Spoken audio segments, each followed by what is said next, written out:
Good morning, 10th class. We are continuing our second chapter, beta, sectors of Indian economy. Today we are going to discuss और compare the three sectors. Three sectors के बारे में हमने read कर लिया बेटा, अब हम कंपेयर करेंगे. तो आप पहले रिवाइज कीजिए कि आप थ्री सेक्टर्स आपने कौन कौन से पढ़े थे, प्राइमरी, सेकेंडरी एंड टर्शरी. तो कंपैरिजन देखेंगे अब हम इनका. The various production activities in the primary, secondary, tertiary sector produce a very large number of goods and services. ठीक है, पूरा देश जो है इन तीनों सेक्टर से ही कवर अप है. इतनी सारी एक्टिविटीज़ हैं, पता नहीं कितने टाइप से, जिनकी हम काउंटिंग भी नहीं कर सकते. इतने टाइप के प्रोडक्ट्स जो हैं वो बनाए जाते हैं, इतने टाइप की सर्विसेज जो हैं वो प्रोवाइड की जाती हैं इन तीनों सेक्टर्स के द्वारा. Also the three sectors have a large number of people working in them to produce these goods and services. ठीक है, और इन तीनों ही सेक्टर्स में हमारे पूरे देश की पॉपुलेशन वर्क कर रही है, एम्प्लॉयमेंट प्रोवाइड करते हैं ये तीनों ही sectors. The next step therefore is to see how much goods and services are produced and how many people work in each sector. In an economy, there could be one or more sectors which are dominant in terms of total production and employment, while other sectors are relatively small in size. ठीक है, तो बेटा अलग अलग countries में अलग अलग तरीके के इकनॉमीज़ हैं और उनके अकॉर्डिंग ही तीनों सेक्टर्स में से हो सकता है कि किसी कंट्री में किसी दो सेक्टर्स का इम्पोर्टेंट रोल हो या किसी एक सेक्टर का इम्पोर्टेंट रोल हो, बाकी दो का कम हो. तो it depends, it is different as compared with country to country. ठीक है, तो अब हम यही देखेंगे how do we count the various goods and services and know the total production in each sector.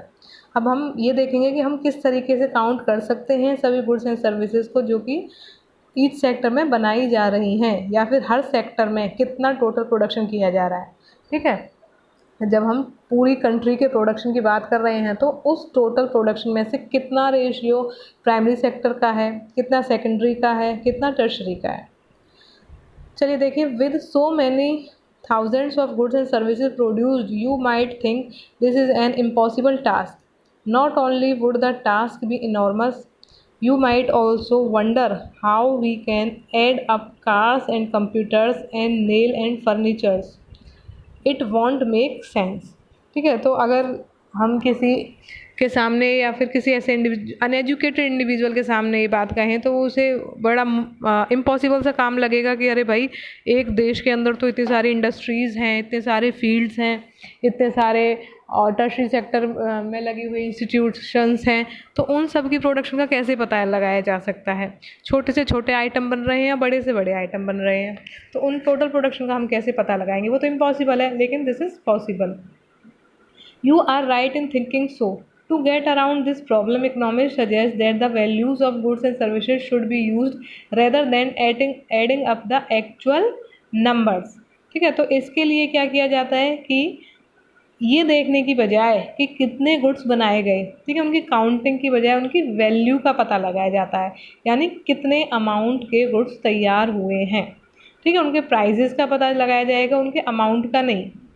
For example देखिए, if 1000 kgs of wheat is sold at ₹8 per kg. ठीक है, the value of wheat will be 80,000. The value of 5000 coconuts at ₹10 per coconut will be 50,000. Similarly, the value of goods and services in the three sectors are calculated and then added up. तो क्या किया जाता है, सभी sectors में कितने value का output तैयार हुआ है, कितने वैल्यू का टोटल प्रोडक्शन हुआ है, उस वैल्यू को टोटल कर लिया जाता है. ठीक है, हर सेक्टर का एक जगह पर टोटल हो जाएगा. प्राइमरी का इकट्ठा हो रहा है, सेकेंडरी का अलग, टर्शरी का सेक्टर, और फिर तीनों को जब जोड़ देते हैं तो वो हमारा टोटल प्रोडक्शन कंट्री का निकल के आता है. रिमेंबर, लेकिन एक चीज़ आप याद रखेंगे, that there is one precaution one has to take. एक सावधानी जो हम यूज़ करेंगे, that not every good or service that is produced and sold needs to be counted. It makes sense only to include the final goods and services. ठीक है, अब यहाँ पे आप ध्यान रखेंगे कि जब हम कैलकुलेशन करते हैं तो वहाँ पर टोटल प्रोडक्शन में हम सिर्फ फाइनल गुड्स एंड सर्विसेज की वैल्यू को काउंट करते हैं. ठीक है, फाइनल गुड की वैल्यू को काउंट करते हैं, किसकी नहीं करते हैं, इंटरमीडिएट गुड की वैल्यू को हम शामिल नहीं करते हैं. टेक फॉर इंस्टेंस, अब देखो एग्जाम्पल बहुत अच्छे से समझोगे आप ताकि आपको चीज़ क्लियर हो जाए, बहुत इंपॉर्टेंट है ये. For instance, a farmer who sells wheat to a flour mill for ₹8 per kg. The mill grinds the wheat and sell the flour to a biscuit company for ₹10 per kg. The biscuit company uses the flour and things such as sugar and oil to make 4 packets of biscuits. It sells the biscuits to the market to the consumers for ₹60, 15 per packet. Biscuits are the final goods, that is goods that reach the consumers. तो देखो बेटा, यहाँ पर हमने initially क्या किया, एक wheat का एग्जांपल लिया कि स्टार्टिंग में किसी के पास वीट थी जो कि उसने एक फ्लोर मिल को बेच दी एट ₹8 पर केजी, ₹8 पर किलो के हिसाब से। उसने आगे उसे ₹10 पर केजी के हिसाब से उसमें और ₹2 की वैल्यू ऐड करके उसे सेल कर दिया। फर्दर आगे उसे 15 पर पैकेट के हिसाब से बिस्किट बना के उसको सेल कर दिया गया। लेकिन इन सभी प्रोसेस में जो हमारा फाइनल प्रोडक्ट था वो क्या था, बिस्किट था। ठीक है, वहाँ पर हमारा वीट जो था इंटरमीडिएट गुड था, और जो आपका फ्लोर तैयार हुआ वो भी आपका, मैदा जो तैयार हुई वो भी आपका इंटरमीडिएट गुड था।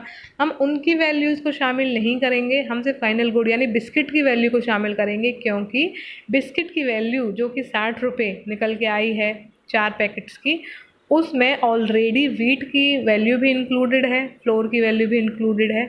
इट मीन्स वहाँ पर सारे इंटरमीडिएट गुड जो हैं वो इंक्लूडेड है। ठीक है, अच्छा चलो अलग से एग्जांपल लो। सपोज़ कि आप कहीं बाहर से चाय पी रहे हैं, ठीक है, तो क्या ऐसा है कि जो आपका टी स्टॉल पे जो चाय बना रहा है वो आपसे दूध के अलग चार्ज करेगा, पानी के अलग चार्ज करेगा, शुगर के अलग चार्ज करेगा? ऐसा नहीं है। वो आपसे इकट्ठी चाय की वैल्यू जो है उसका प्राइस आपसे लेगा, ₹10 या ₹15 पर कप, जो भी उसका अमाउंट है।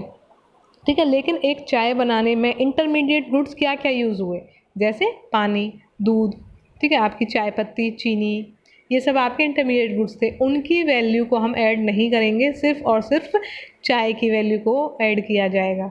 जब दिन के लास्ट में जब डे ख़त्म हो रहा है तो जो आपका टी स्टॉल वाला था वो जब वैल्यू अपना ये देखेगा कि उसने दिन में कितने कमाए, तो वो सिर्फ ये देख लेगा कि उसने कितने कप चाय जो थी वो बेच दी और पर कप उसने क्या चार्ज किया था।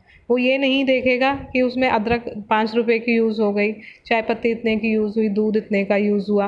ठीक है, तो फाइनल जो वैल्यू होती है हमेशा उस चीज़ को कैलकुलेट किया जाता है, ना कि इंटरमीडिएट वैल्यू को। Why are only final goods and services counted? अब देखो इनको क्यों शामिल, इन्हीं को क्यों शामिल किया जाता है, ये ऑलरेडी वैसे हम समझ चुके हैं, क्योंकि इनके अंदर इंटरमीडिएट गुड्स की वैल्यू भी शामिल होती है। अगर हम इंटरमीडिएट वैल्यू को भी शामिल कर लेंगे और फाइनल वैल्यू को भी शामिल कर देंगे तो वो डबल काउंटिंग हो जाएगी। ठीक है, वो प्रोडक्शन की डबल काउंटिंग हो जाएगी और उससे किसी भी देश का जो टोटल आउटपुट है वो बहुत ज़्यादा निकल के आएगा, जो कि एक्चुअल नहीं होगा। ठीक है, एक्चुअल नहीं होगा, वो रियल नहीं होगा। In contrast to final goods, goods such as wheat and the wheat flour is in this example are intermediate goods. Intermediate goods are used up in producing final goods and services. The value of final goods already includes the value of all intermediate goods that are used in making the final good. Hence, the value of 60 for the biscuit, that is a final good, already includes the value of flour, ₹10. Similarly, the value of all other intermediate goods would have been included. ठीक है बेटा, तो ये I think आपको clear हो गया होगा।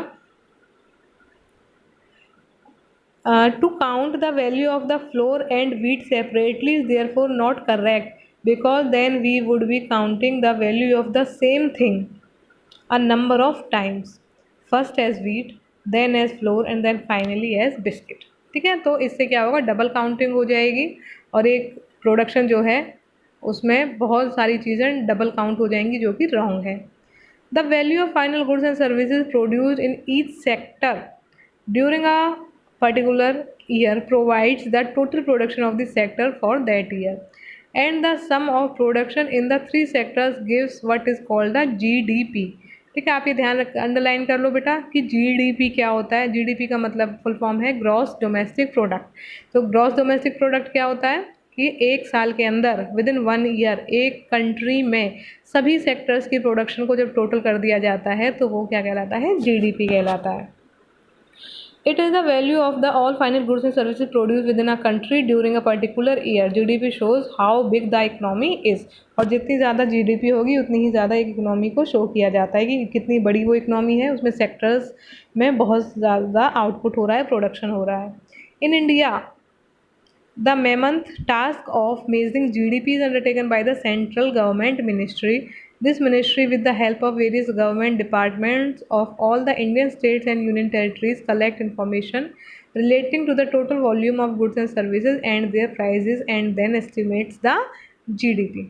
ठीक है, तो हमारी कंट्री में GDP का जो कैलकुलेशन सेंट्रल गवर्नमेंट मिनिस्ट्री द्वारा किया जाता है और बहुत सारे अलग अलग डिपार्टमेंट्स की हेल्प से, जो स्टेट डिपार्टमेंट और यूनियन टेरिटरीज़ में जो अलग अलग डिपार्टमेंट्स बनाए हुए हैं उनकी हेल्प से डेटा कलेक्ट किया जाता है सभी सेक्टर्स से रिलेटेड, और लास्ट में उसका GDP का जो है वो कैलकुलेशन कर लिया जाता है.